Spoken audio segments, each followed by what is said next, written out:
नमस्कार विद्यार्थी मित्रांनो, आज आपण सुरू करणार आहोत सायन्स विषयातील महत्त्वपूर्ण क्वेश्चन जे की रेल्वे ग्रुप डी तलाठी भरती पोलीस भरतीसाठी अतिशय महत्त्वपूर्ण क्वेश्चन या ठिकाणी आपण काय करणार आज घेणार आहोत. तर वही पेन घेऊन बसा, नाही तर PDF साठी तुम्ही मला कमेंट करू शकता. तुम्हाला PDF आपल्या टेलिग्राम चॅनलवर भेटून जाईल. सुरुवात करतो आजच्या व्हिडिओला. 10 पैकी तुम्ही 5 क्वेश्चन जरी सोडवलात तर तुम्ही या स्पर्धेमध्ये टिकून आहात असं आपण समजूया. विषयाला सुरुवात करूया. सायन्स विषयातील अतिशय महत्त्वपूर्ण क्वेश्चन या ठिकाणी आपण काय करणार आहोत घेणार आहोत.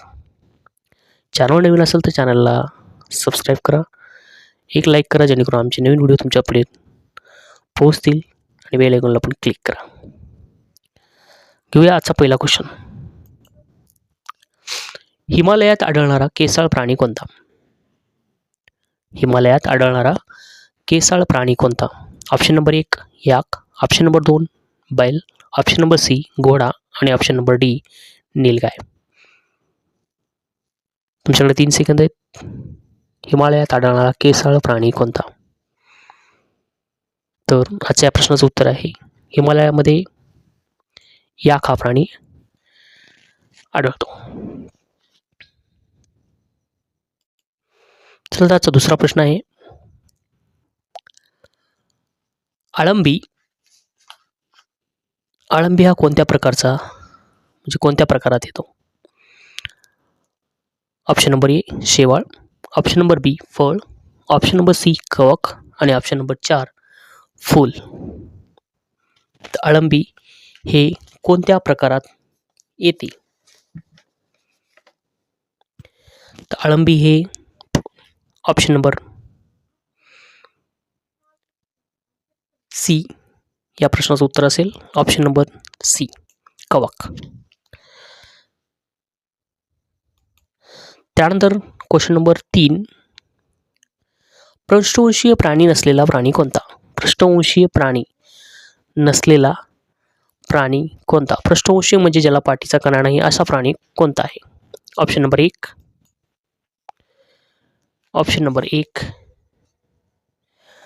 गवती साप, ऑप्शन नंबर B बेडूक, ऑप्शन नंबर C मासा आणि ऑप्शन नंबर D गोगलगाय. पृष्ठवंशीय प्राणी नसलेला प्राणी हा गोगलगाय आहे. तर ऑप्शन नंबर 4 हे आपलं काय असणार आहे? करेक्ट उत्तर असणार आहे. गोगलगायला पृष्ठवंशीय प्राणी मानलं जात नाही. तर यानंतर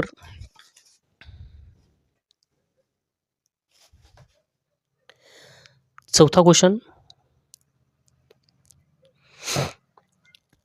शिळ्या पावावर कशाची वाढ होते? शिळ्या पावावर कशाची वाढ होते? स्पायरोगैरा, बुरशी आणि भूछत्र. तर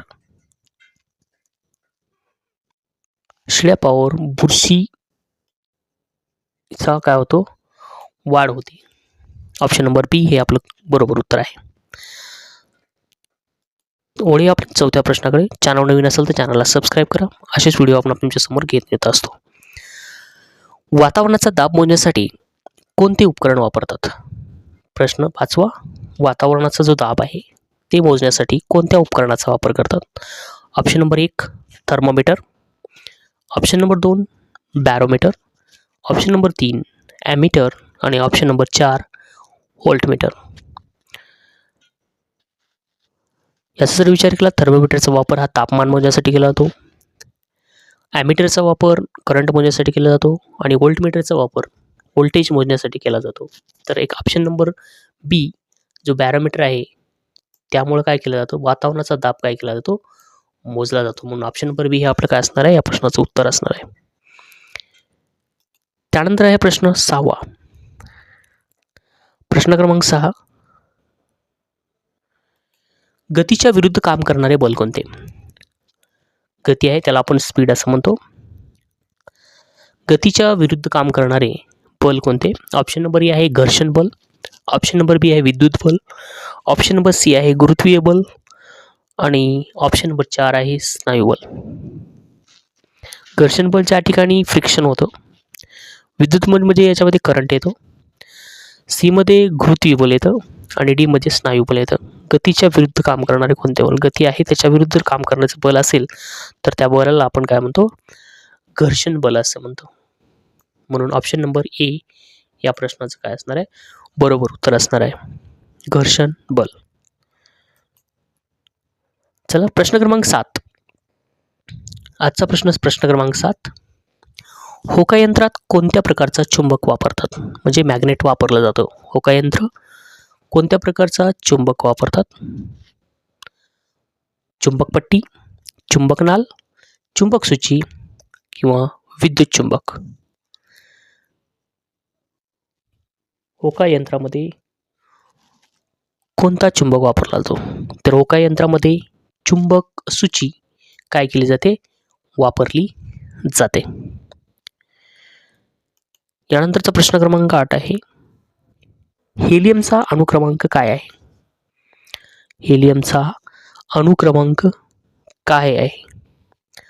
option number A 3, option number B 1, option number C 2, option number D 4. तर हेलियम हे 2 क्रमांकावर हायड्रोजन तर नंतर हेलियम येतं, त्यामुळे ऑप्शन नंबर सी हे आपलं काय असणार आहे? करेक्ट आन्सर असणार आहे. तर यामध्ये आपण काय करणार आहोत? सी ऑप्शनला निवडणार आहोत. त्यानंतरचा प्रश्न क्रमांक 9. अणुभट्टीमध्ये कोणत्या धातूचे समस्थानिके वापरले जातात? अणुभट्टीमध्ये कोणत्या धातूचे समस्थानिके वापरले जाते? म्हणजे वीज निर्मिती करण्यासाठी कोणत्या धातूचा वापर केला जातो? Option number 1 platinum, option number 2 deuterium, option number 3 uranium आणि ऑप्शन नंबर 4 रेडियम. तर अणुभट्टीमध्ये युरेनियमचे समस्थानिके काय केले जातात? वापरले जातात. आपण ऑप्शन नंबर सी हे आपल्या काय प्रश्नाचं उत्तर आहे. आणि लास्ट क्वेश्चन हा तुमच्यासाठी आहे. या प्रश्नाचं उत्तर कमेंटमध्ये द्या. मिथेनचे रेणूसूत्र CH4 आहे, तर कार्बनची संयुजा किती? म्हणजे बॅलन्सही तुम्हाला या ठिकाणी विचारले आहे. Option number A 3, option number B 2, option number 4, option number 3 4 आणि ऑप्शन नंबर डी आहे 1. तर मिथेनचे रेणूसूत्र CH4 आहे, तर कार्बनची संयुजा किती असेल? या प्रश्नाचं उत्तर तुम्ही कमेंटमध्ये देऊ शकता. जर या प्रश्नाची PDF तुम्हाला हवी असेल तर तुम्ही कमेंट करा. PDF तुम्हाला टेलिग्राम चॅनलवर मिळून जाईल. पुन्हा भेटूया अशाच व्हिडिओमध्ये. तोपर्यंत धन्यवाद.